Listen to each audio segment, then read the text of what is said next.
Dalam rapat terbatas yang dihadiri sejumlah kepala sekolah menengah pertama negeri di ruang rapat Wakil Wali Kota Palembang, Fitriyanti Agustinda menjelaskan bahwa kegiatan pungutan liar atau pungli telah jelas dilarang di dalam Peraturan Menteri Pendidikan dan Kebudayaan di tahun 2016.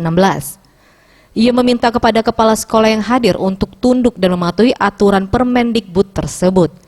Fitri mengatakan, tujuan dari pertemuan ini bukan untuk menakut-nakuti atau mengancam kepala sekolah, di mana pertemuan ini untuk mendapat masukan permasalahan yang dihadapi di sekolah-sekolah perihal pungutan liar. Finda mengajak kepada kepala sekolah untuk terbuka dan memberi masukan terkait permasalahan dalam pengelolaan di sekolah.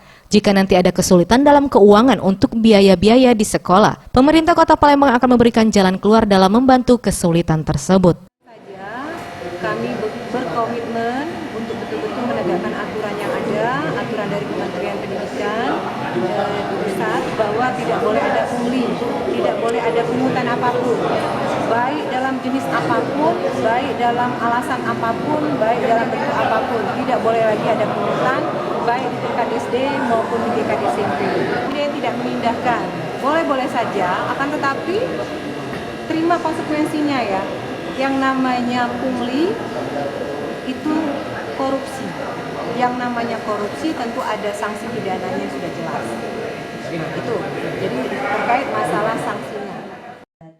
Finda juga menambahkan, ia juga telah memberikan arahan kepada kepala sekolah SMP dan juga SD bahwa nanti di sekolah tidak ada lagi seragam sekolah yang beraneka ragam. Di SD dan SMP nanti cukup hanya pakaian merah putih, pramuka dan pakaian olahraga.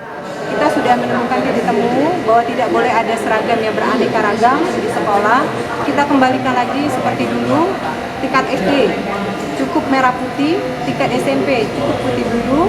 Nanti kalau mengenai masalah seragam olahraga akan diakomodir di tingkat sekolah melalui koperasi yang berbadan hukum dan disesuaikan dengan harga yang wajar. Tim Liputan Sriwijaya TV.